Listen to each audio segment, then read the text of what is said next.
Big win Saturday night for Bernie Sanders as he takes caucuses in 3 states over Hillary Clinton. Why he says he can win the White House in an exclusive interview with Wptz.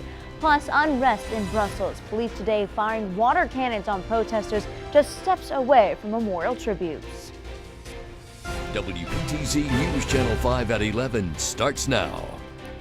It was a great Easter weekend for Vermont's junior senator and presidential candidate Bernie Sanders. Good evening, I'm Jennifer Sheahen. He won all 3 caucuses out west and so far collected 57 delegates in total. More still have to be assigned. It was a clean sweep over Hillary Clinton.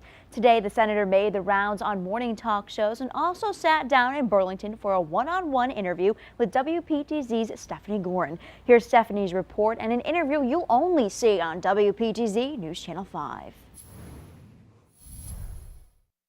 We feel great. Bernie Sanders says he's on a roll. The presidential hopeful won 6 out of the last 7 contests. When he sat down to talk with us Easter Sunday morning, he was confident that when it's all said and done, he'll be the Democratic nominee.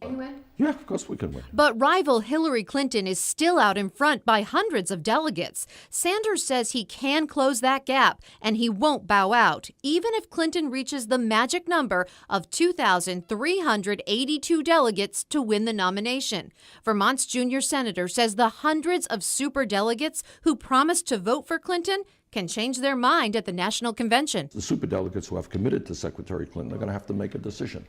If we have the momentum, if all of the polls, or virtually all of the polls, show that we are a stronger candidate against Donald Trump, if in states where we win by 40 or 50 points, superdelegates are going to have to really think whether or not they want to vote against the candidate who won by 40 or 50 points. Add all that together, yeah, I think we can win. The 74-year-old senator started our chat with his typical talking points. Billionaires shouldn't be allowed to buy elections. The middle class is disappearing. People are working longer hours for lower wages. And this is the wealthiest country in the history of the world. Why do the rich get richer, everybody else get poorer, and we don't have enough money to invest in our kids for education or in our infrastructure?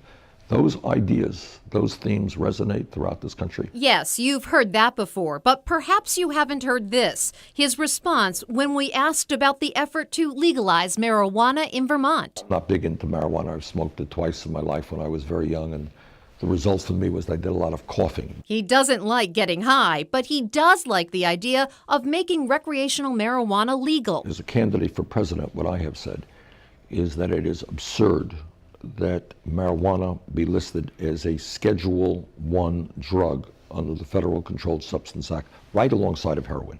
Now, you can argue the pluses and minuses of marijuana. Nobody thinks it is equivalent to heroin, and I have proposed taking it out of the Schedule I. I don't think it should be a federal offense. He wants to refocus the war on drugs to heroin and opiate addiction. Sanders doesn't think people should have police records for possession of pot, a position that's probably sitting well with his younger supporters.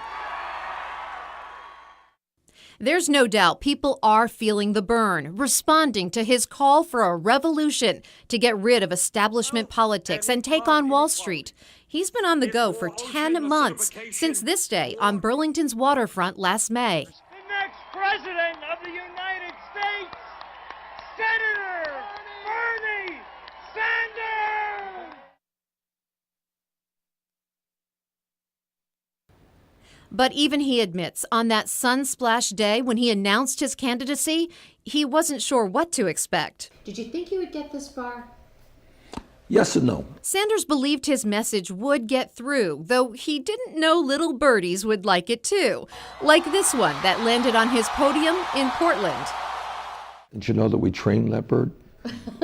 He's supposed to land on my shoulder, but the bird couldn't figure it out. But no, it was a very touching thing. It was it was quite amazing. Sanders is no doubt hoping the birds and voters in Wisconsin like him that much. The primary there is next. Then it's on to New York. He says expect to see him in the North Country, though he knows New York will be a tough one. We're putting together right now, what I think will be a very dynamic campaign. I will be working really hard on that. And you're right, Secretary Clinton represented New York State for 8 years in the Senate. So it's not going to be an easy race, but I do think we have a shot to win it. Sanders says he'll travel the entire state. He's lived a life on the road for almost a year and says sometimes it hurts. You touch on an issue that is painful for Jane and for me. She's been with me on a lot of these trips. We miss the kids very much. We miss being home. It's the first time I've been back in Vermont for weeks now. But, you know, that's what we chose to get into, and we're going all over the country meeting great people. But I do miss the state, miss the people of Vermont, miss my family very much. But, you know, that's the route that we've chosen, so the path we've chosen. A path he hopes will lead him to a new home in a big white house. In Burlington, Stephanie Gorin, WPTZ, News Channel 5. Sanders today challenged Hillary Clinton to a debate before the New York primary. He said it's absurd that so far Clinton has refused to agree to a debate in her home state. And Bernie Sanders had a busy morning, talking not only to our own Stephanie Gorin in that exclusive in-person interview, but also to many of the major networks. WPTZ's Renee Wunderlich was also with Sanders this morning. She's got the details. Senator Sanders hit the Sunday morning talk show circuit, and WPTZ was there. We have a behind-the-scenes look. Upbeat after his wins out west, the junior senator was back in Burlington recording from Polaris Studio in the Old North End. And it was an Easter morning spent packing on the powder and interviewing over the airwaves. Sanders spoke on topics that have become synonymous with his campaign: affordable education, environmental sustainability, and building a stronger economy. Messages he's bringing to Wisconsin on Tuesday. We are going to mount a very, very strong grassroots campaign. We have many thousands of volunteers in Wisconsin. Wisconsin is the next contest. The primary there is Tuesday, April 5th. In the newsroom, Renee Wunderlich, WPTZ, News Channel 5.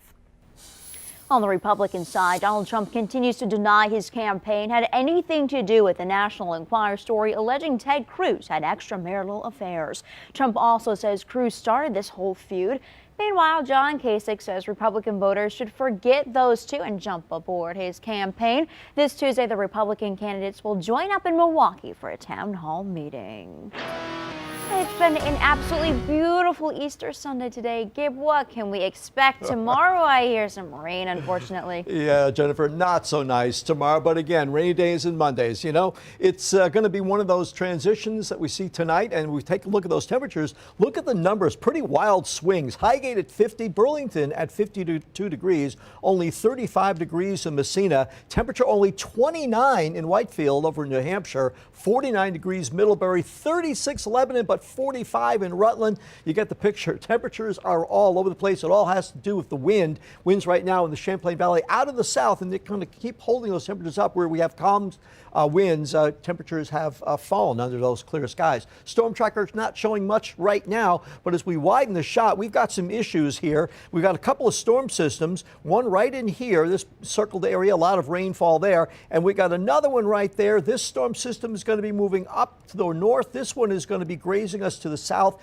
They will merge up in the Canadian Maritimes. It's going to be a rainy Monday, but then some snow coming in for Tuesday. Yeah, really. First alert forecast will detail for you coming up. Jennifer? New tonight at 11 right now, the search is on for an armed robber who hit up Domino's Pizza on Colchester Ave in Burlington. This is the same Domino's that was robbed by a man with an axe back in December. Saturday night, police say a masked man came in and pointed a gun at an employee. The suspect got away with a small amount of cash. And a missing skier has been found dead at Cannon Mountain. Search crews from Fish and Game, Cannon Mountain, and Franconia Police searched overnight. This morning, they found 29-year-old Trevor Hennessy of Holden, Massachusetts, in the woods of the Upper Ravine Trail. Conservation officers say the skier suffered a head injury and was not wearing a helmet. Chaotic clashes broke out between protesters and police in the main Brussels Square today. The protests came despite government appeals not to hold the Solidarity March today for the victims of the attacks. Riot squads were dispatched and used water cannons to get the protesters to disperse. This comes just as 4 more people were taken into custody in relation to the attacks last week, killing dozens, including new numbers tonight, 4 Americans. At the Vatican this morning, the day began with Pope Francis leading services before a packed St. Peter's Square. In the Holy Land, the cavernous Holy Sepulchre Church in Jerusalem was also packed with worshipers today. This is where Christians believe Jesus was crucified, buried, and resurrected. Coming up, nothing tastes better than eating breakfast for a good cause. That's what some locals in our region did on this Easter morning. Those details for you right after the break. You're watching News Channel 5. You're watching WPTZ News Channel 5. Welcome back. I'm Jennifer Sheahen. There's nothing like starting off Easter with a tasty hot breakfast. The VFW Auxiliary served up breakfast this morning at the VF Post in Peru. The group hosts a breakfast the last Sunday of every month. And this one just happened to fall on Easter. Pancakes, French toast, eggs, and more were all served up for $10 a plate. Organizers say all proceeds are split between the VFW and the VFW Auxiliary. All auxiliary funds are used for VFW veterans projects for veterans and their families. The VFW proceeds go to help maintaining the building, utilities, things like that. The next breakfast is set for April 24th. It was a sunny and relatively warm Easter Sunday in Burlington. Plenty of people hitting up the boardwalk and bike paths along the waterfront, soaking up some much needed sun. Families say the nice weather was great for their Easter plans. We went out to dinner last night, and then we went to Mass at St. Mike's, and we just had brunch at Lunix, which was really nice, and now we came down here to enjoy the lake. It's definitely really nice that the sun has been out, and even yesterday was so sunny and beautiful. Definitely the same thing I did this afternoon as well. Gorgeous views. You could see all the mountains. And now I hear we may have some rain. Gib, what is going on with this wacky weather? Sorry, but we have to get a break now. We've had a couple of perfect days in a row. Not so much tomorrow. Now, it is really nice out there still in the Champlain Valley. Burlington at 52. Winds right now getting a little bit stronger out of the southeast at about 10 miles an hour. This will be the trend overnight. Winds tomorrow will be a little bit stronger than they were today for sure. And we are going to see lots of that, well, that four-letter R word, that rain coming in on Monday. Satellite radar not showing much going on right now except some clouds moving in. We got a little funky radar going on, or satellite image going on here, but we do have precipitation back here. We have a storm to our south. These two systems are going to be moving toward the north and east, kind of merging over Nova Scotia and get stronger, and this is going to cause some problems as we get you into Tuesday morning. So here's what's going to happen map-wise. Nothing tonight. It's clear. We won't see those clouds arriving until much later on. We'll continue mild weather, but here's storm number 1. Here's storm number 2. By the morning hours, these things kind of move a little closer together and we get rain for much of Monday, and that'll last into Monday night. By the time we get into Tuesday, however, we're going to see those low pressure systems get even closer, and they'll kind of work as one larger system pulling colder air out of Quebec province, and that will change the rain to snow. So we'll see some snow and some light accumulations of snow on Tuesday morning, and then we get clear skies coming in for Wednesday. Wednesday looks like a delightful day with temperatures around 50 degrees with plenty of sunshine. But then another system, an even stronger system, going to be moving into the Great Lakes. That will bring rain and wind in here for Thursday. So crazy weather. Again, this is March. Here we go. Tonight, 11 o'clock, really no problems at all. We get to about 9 o'clock in the morning or so. This is 10 o'clock image. We've got some rain coming into the southern half of the Champlain Valley. We've got some rain going into the west. Champlain Valley remains dry until a little bit after 10 o'clock. But notice we've got some spotty freezing precipitation, a little bit of sleet, maybe some freezing rain where we see those temperatures tonight fall below the freezing mark. But as we take you through the day, yeah, lots of rain moving across the area by about 7 o'clock at night. A heaviest stuff right now east of the Champlain Valley, but we still have a showery pattern to the west. Then, as we get into the evening hours, around 10 o'clock, we start to see the changeover over western portions of northern New York, and then that snow comes into the Champlain Valley. About 4 o'clock in the morning, some snow, mainly over the western slopes of the Greens and in the Adirondacks, but in the northern half of the Champlain Valley, we'd expect a slushy inch or so to accumulate by Tuesday morning, and then Tuesday by the afternoon, things start to clear up. Western portions of the Champlain Valley, snow will linger for a little while longer over the Northeast Kingdom before it all goes away, and we're going to set up for a beautiful Wednesday with lots of sunshine. So overall, it's going to be a very topsy-turvy weather pattern this week. 37 for a low tonight in the Champlain Valley, but we've already seen temperatures lower than that in other areas. Clear at first, then the clouds coming in, southerly winds at 10 to 15 miles an hour at times later on. 47 for a high in Burlington, 43 in Springfield, 45 degrees in Saranac Lake. It'll be a rainy sunny, breezy day across the entire region. On Tuesday, we're going to see some snow showers in the morning, and then Wednesday, a gem of a day. It's going to be beautiful, 50 degrees, and then we do it all over again with rain and wind on Thursday, 61, showers on Friday, 59 degrees, and look at Sunday, high only 35 degrees, some 30 degrees colder than it was today in a lot of areas. Yeah, don't put your snow shovels away yet. See, wacky weather and also a big day for sports, right? The Orange Big Night. Yeah, Syracuse men and women with a chance to make the Final Four. That's next in sports.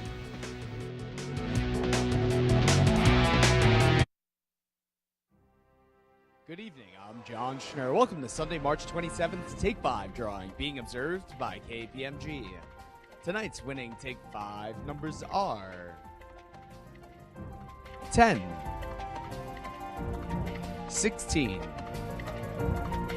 27, 2, and 38. Wednesday's Powerball jackpot is $116 million. Good night.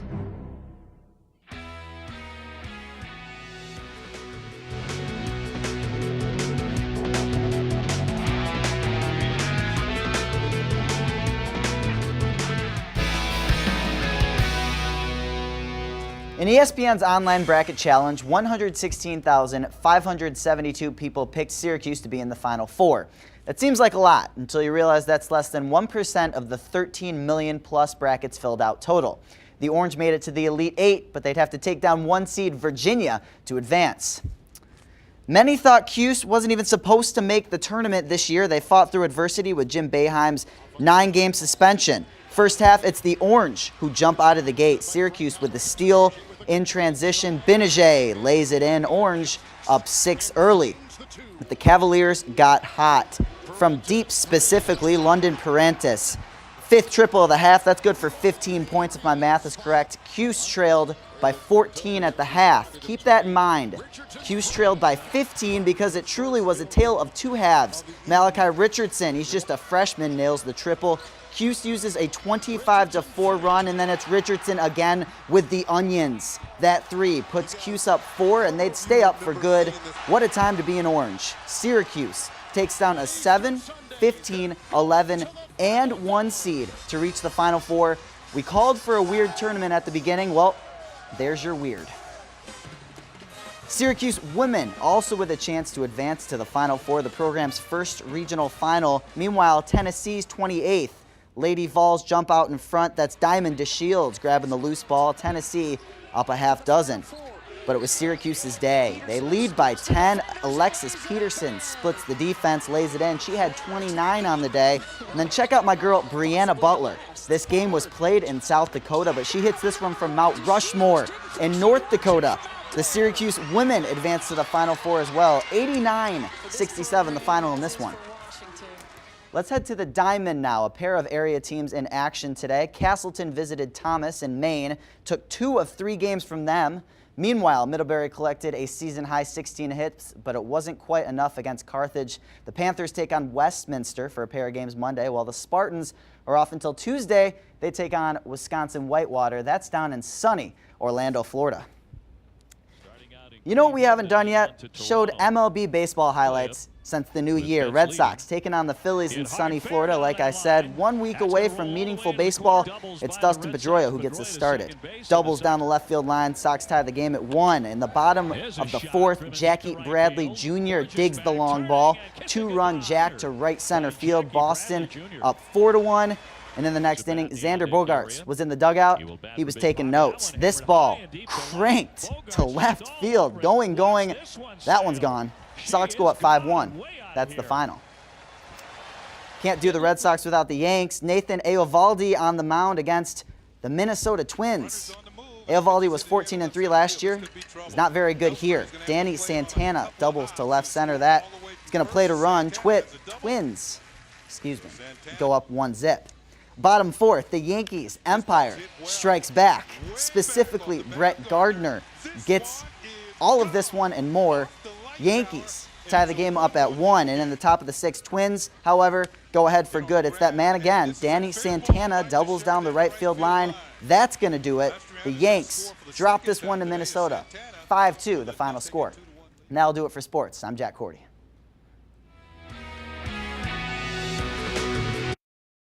Easter celebrations not just for humans. These gorillas are getting in on the fun too. Staff at the Cincinnati Zoo and Botanical Gardens scattered treats for them to find. The animals searched their enclosure for colorful baskets filled with painted hard-boiled eggs, oranges, and other goodies.